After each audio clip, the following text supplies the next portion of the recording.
Gagap ekonomi. Sekarang, mari kita bahas isi pikiran para menteri. Saya tahu, saat ini para menteri itu adalah orang yang dididik oleh generasi Cold War atau Perang Dingin. Mereka-mereka ini adalah anak-anak dari generasi baby boomer. Saya merasa, para menteri yang berbeda 4 generasi dengan rakyat Indonesia kebanyakan, generasi X, generasi milenium, akan terus gamang dan gelagapan dengan cepatnya ekonomi dunia berjalan. Saat ini, dunia sudah membicarakan behavioral economic approach, sementara kita masih meributkan mass industry yang beraliran ekonomi mainstream. Padahal, ilmu ini jadul dan diajarkan di kampus-kampus sekitar 20-30 tahun yang lalu. Fokus ekonomi yang mereka sasar bukan menggunakan pendekatan ilmu ekonomi sekarang. Keilmuan bisnis dan ekonomi yang mereka gunakan mungkin masih berlaku di bisnis yang tumbuh di tahun 2000-an. Bagaimana dengan model bisnis dari generasi milenium seperti Google, Instagram, Uber, juga Gojek?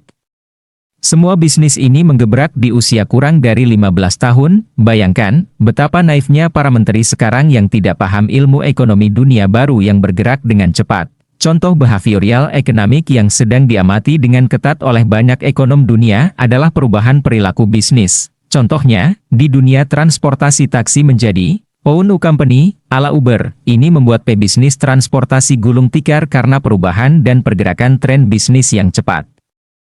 Pebisnis taksi Bluebird, misalnya, dalam masa jayanya di tahun lalu 2015, mereka bisa memiliki 25.000 sopir dan armada taksi. Saat ini, mereka hanya punya sekitar 15.000 armada, dan angka ini terus bergerak turun. Sementara, mereka yang hidup dari sharing car menampakkan tren bisnis yang naik tajam. Di Hong Kong dan Taiwan, Didi Chuxing memiliki 150 juta car sharing driver atau owner. Tadinya, sopir taksi hanya dipekerjakan perusahaan transportasi, sekarang owner mobil berbasis teknologi bisa melakukannya pula. Ini adalah model U-Corporation.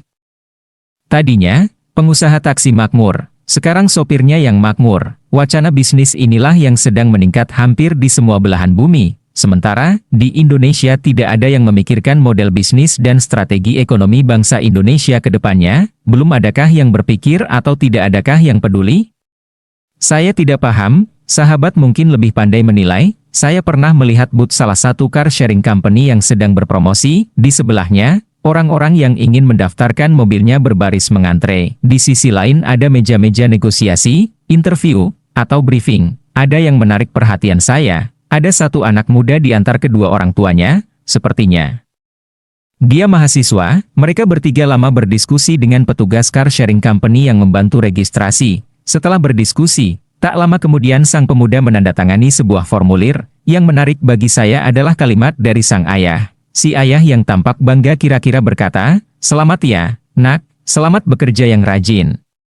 Mulai sekarang kamu cicil bulanan dari mobil itu ya. Sempatkan, Adi driver." Di sela jam kosong kuliahmu, di sebelah kanannya ada seorang ibu, wanita cantik, yang terlihat senang menatap anaknya. Pemuda tadi tersipu. Saya berkesimpulan, anak tadi dibelikan mobil impiannya, orang tuanya memberikan down payment lalu meminta anaknya memanfaatkan potensi waktu luangnya jadi driver bisnis car sharing.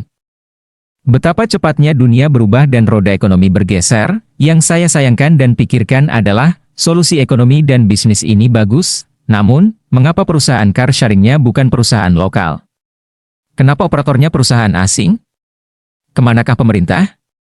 Kemanakah pebisnis lokal? Apa Anda tidak paham, Bapak dan Ibu? Apa Anda tergagap? Tanya dang, Pak, kita torang atur jo.